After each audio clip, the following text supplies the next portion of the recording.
السلام علیکم سامعین، کیسے ہیں آپ سب؟ جہاں پہ ہم نے گزشتہ قسط میں بات چھوڑی تھی وہیں سے شروع کریں گے۔ صرف اتنا کہنا چاہتی ہوں کہ تم جتنا اچھا جہاز اڑاتے ہو اتنے ہی برے کھلاڑی ہو۔ وہ ہمیشہ فون بند کرنے سے پہلے ایسی ضرب لگا دیتی تھی کہ ابد کئی گھنٹے تک سلگتا رہتا تھا۔ اس وقت بھی وہ غصے کے عالم میں بیڈ پر رکھی ہاکی کو ہاتھ میں لے کر کھڑا ہو گیا تھا۔ ہاکی کے پچھلے چپٹے سرے کو پکڑ کر اس نے پوری قوت سے ہوا میں اچھالا تھا، اور یہ اس کی بدقسمتی تھی یا پھر فلائنگ آفیسر زوب کی۔ بیچارے نے اسی پل دروازہ کھول کر کمرے کے اندر پاؤں رکھا تھا جب لہراتی ہوئی ہاکی اس کے عین کندھے پر لگی۔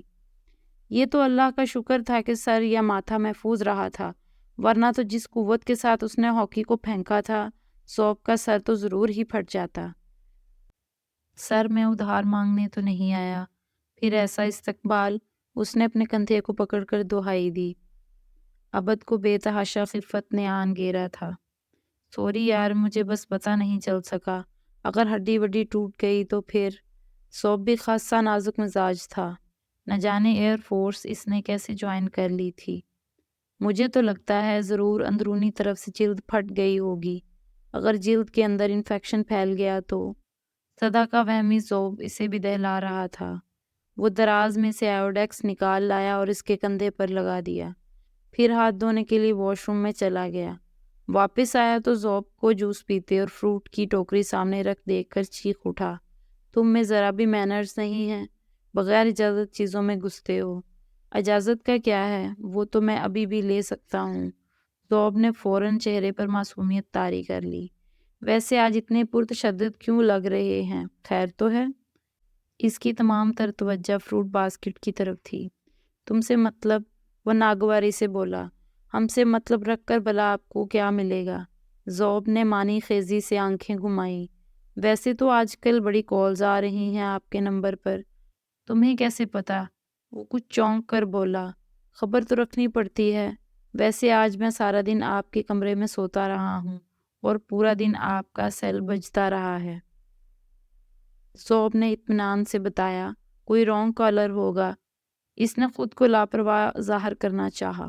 اب وہ لیپ ٹاپ کھول کر بیٹھ چکا تھا تاکہ زوب کی معنی خیز نظروں سے بچ سکے۔ رانگ کالر بھی خاصا مستقل مزاج لگتا ہے۔ تم یہ 2 کیلے اور لو اور بھاگو یہاں سے، ابد بنا کر بولا۔ زوب اطمینان سے چھلکے اکٹھے کر کے ڈسٹ بن میں ڈال آیا تھا۔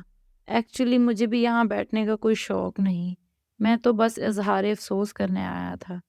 جاتے جاتے اسے بھی تو کمینگی دکھانی تھی۔ کیا مطلب؟ ابد کا ماتھا ٹھنکا۔ لگتا ہے پورے بیس میں خبر نشر ہو گئی ہے، یہ بات چھپا کر رکھنے والی بھی نہیں ہے۔ دفع ہو یہاں سے۔ ابد کا پارا چڑھ گیا تھا۔ وہ ہاکی اٹھا کر زوب کے پیچھے لپکا تھا، مگر وہ اسے ڈاج دے کر بھاگ گیا۔ زوب کے جانے کے بعد وہ صوفے پر ڈہ گیا تھا۔ آج کی شکست نے سچ مچ اسے بے حد بد دل کر دیا تھا۔ ہاکی کھیلنا اس کا شوق ہی نہیں، جنون بھی تھا۔ ان کے ادارے کی 2 ٹیمیں تھیں جن کے آپس میں میچز ہوتے رہتے تھے۔ جازم اس کا کولیگ بھی تھا اور مخالف ٹیم کا کپتان بھی۔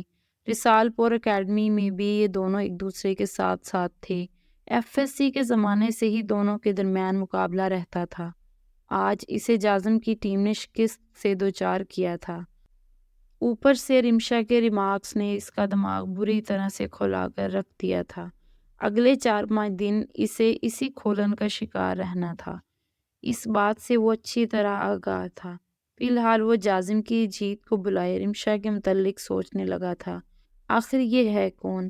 اس کے ارد گرد بڑا سا سوالیہ نشان چکرا رہا تھا۔